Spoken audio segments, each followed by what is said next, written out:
Good dude. For sure. You're gonna open with a positive question today, right? For the first time ever? First time ever? I think I've been pretty positive. It's usually the low-hanging fruit, first question, so I'm ready. Set pieces. All right. Great. Actually, I'm gonna hand this off to Jacob. You're gonna start us off with the question. Sure. Well, I was going to start with Lucas.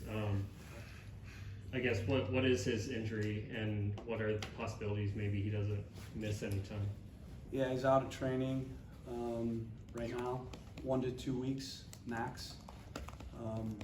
So it's not serious, but serious enough where he can't train right now and obviously couldn't go in with Armenia. Okay. No MCL or anything like that? No. Okay, good. I do want to ask about set pieces. I guess, have you seen improvement out here, and to what degree maybe does just getting through a game without giving up a set piece goal is going to be the breaking point to really, I guess, doing better going forward? Yeah, I mean, bottom line, that's where we've given up goals, right? Mm-hmm. We haven't given up a goal. I've said it in 4 games from open play.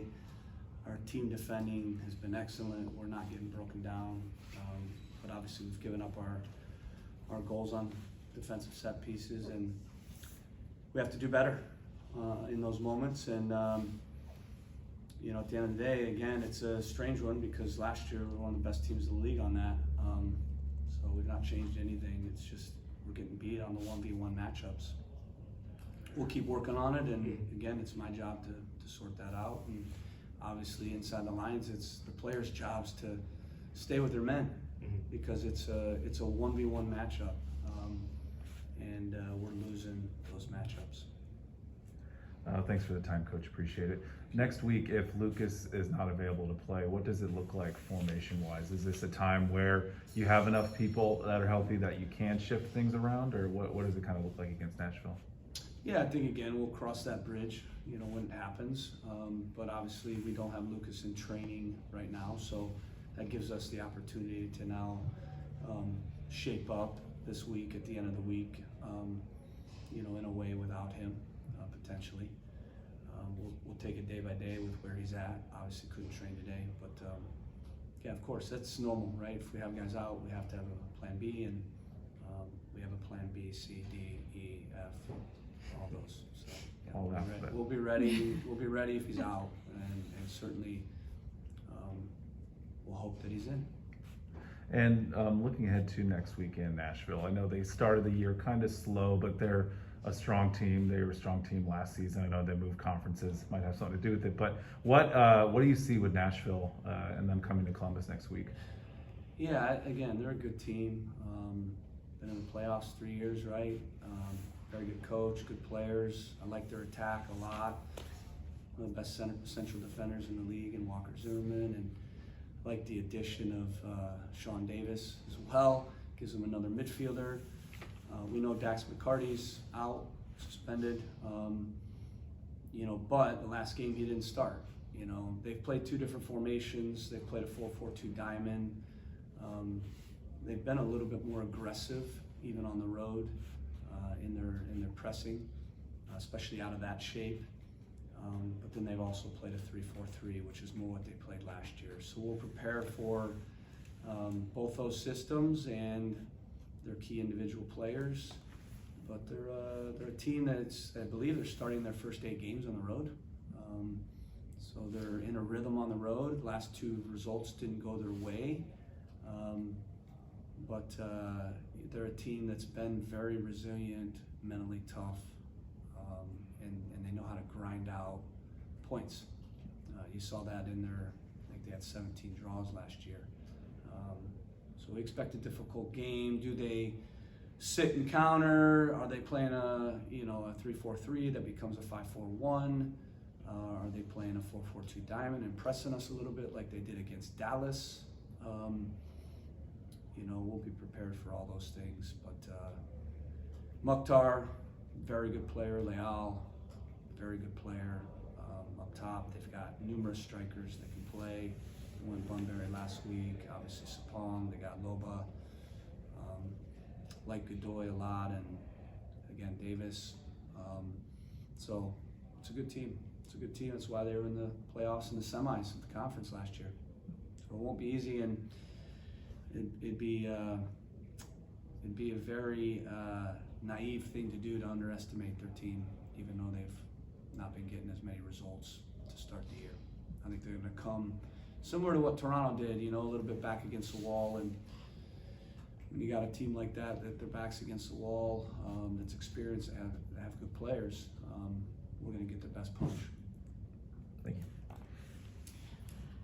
Crazy that 4 games are down. It seems like that went so fast. Now you have an opportunity to take this 2 weeks and work on some things. But if you look at those first 4 weeks, sitting where you guys are, what do you feel like as the head coach of this team are your biggest takeaways as to how your team started off this season? Really pleased with our attack. We're getting in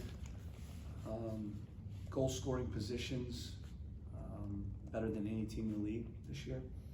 And our expected goals, I think, is up there at the top of the league as well. So not only are we getting in good positions, but we're creating chances and obviously scoring goals. Very, very pleased with that. We got to continue to get in good positions. Obviously, last game, we put out a plan that was more balanced. We knew we weren't going to create quite as many chances. We didn't want to gamble quite as much, especially with the Red Bulls transitional game. And yet, we created 4 of the biggest chances you're going to get, which is why our expected goals was 3.2, which is our highest road expected goals that we've ever had. And Red Bull, it was their lowest expected goals they've had all year. So when you put out a plan to be pretty balanced, but then you're creating big chances, that's good execution. Just got to finish those chances. So attacking wise, very pleased. I think we showed our pragmatism as well last game. There've been some times, over the last several years that we've not been quite as pragmatic. We were extremely pragmatic. We completely shut down their attack, their transition. We took away their press by going direct. And then second half, you saw we played through their pressure. I think we really threw them off by going direct and then indirect, changing that rhythm. And then our defensive transition, we completely took away their attacking, counter-attacking, and that's not easy to do.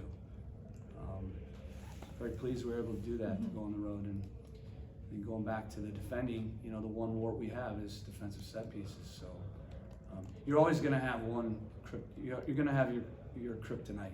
That's ours right now. There's not a coach in the league that's up here saying they don't need to improve on something. That's the main thing right now. So I would say if I had to pick one thing to improve, that's probably the easiest thing. It's a man-to-man marking matchup. Do we look at a different set potentially to help a guy like Milos? Do we zone a little bit more? We'll see. I think those are things we'll evaluate. And again, it's my job to evaluate that. But I think there's way more positives than the one negative that we have. We got to continue it though. I think that's key. Would you say that the adaptability, I know you've talked about that when it comes to formation, but when you talk about game plan, these first 4 games, there's been a lot of different nuances of this game, of your games. Is that confidence you have in your team that they're able to adapt depending on who you are and still execute what they've been doing well? Yeah, again, I've said this, being pragmatic, being adaptable isn't just in formation, it's in your game plans. And again, if you're just watching the game and you're not seeing the adjustments, then you won't see, and you look on the sheet and it's like you think same team, same subs. It's not. I mean, you saw last game, we had a very different plan than we had, let's say, against Vancouver. And even though the formation was the same, the game plan, how we pressed, when we pressed, where we pressed, how we defended in the low block, how we had kept our outside backs low to keep balance, which allowed us now in transition to kill their counter a bit more. And I think just, for me, the different things that we did in the build-up to throw them off, to soften the press, to then kick different ways, going direct even in just different ways all the time. And then from there, now playing and how we played through the press. And I think it makes this a tough team to game plan for.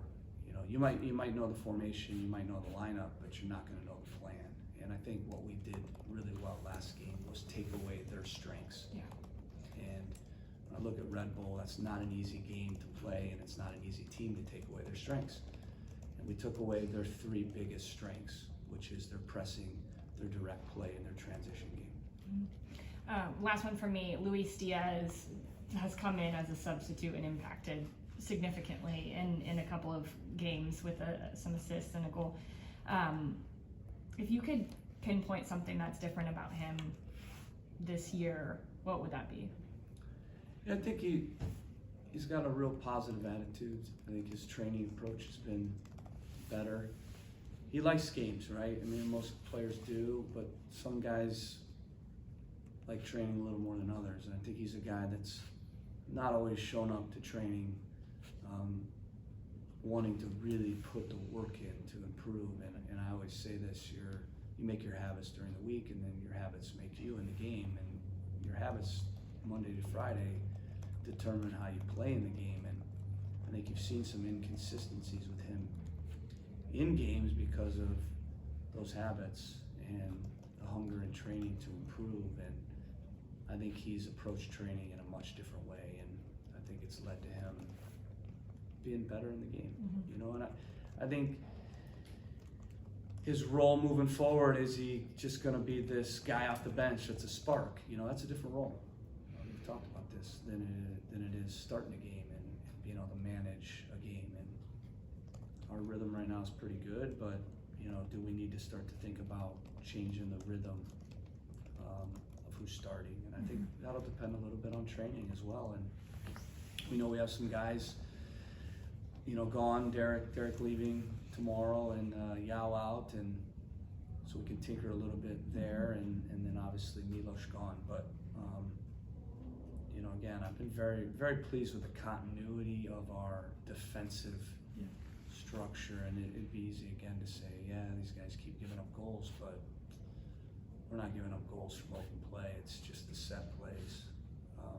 So got to figure that one out. Yeah. And that, you know, when you have when you are giving up goals that way, then every team now is running big plays, and they're really focusing on those moments. Yeah. They're foaming at the mouth on those moments. And I think if you look at our team, you go, they're a tough team to break down. They're not giving up goals from open play, so we need to get goals in set piece moments. And so we need to, like you said, Jacob, we need to have a couple games where we show that stability in those moments, so that doesn't become an easy game plan. Good. Good. Thank you. Thanks, David. Thanks, guys. Thanks, Have a Caleb. good day. You too. You too.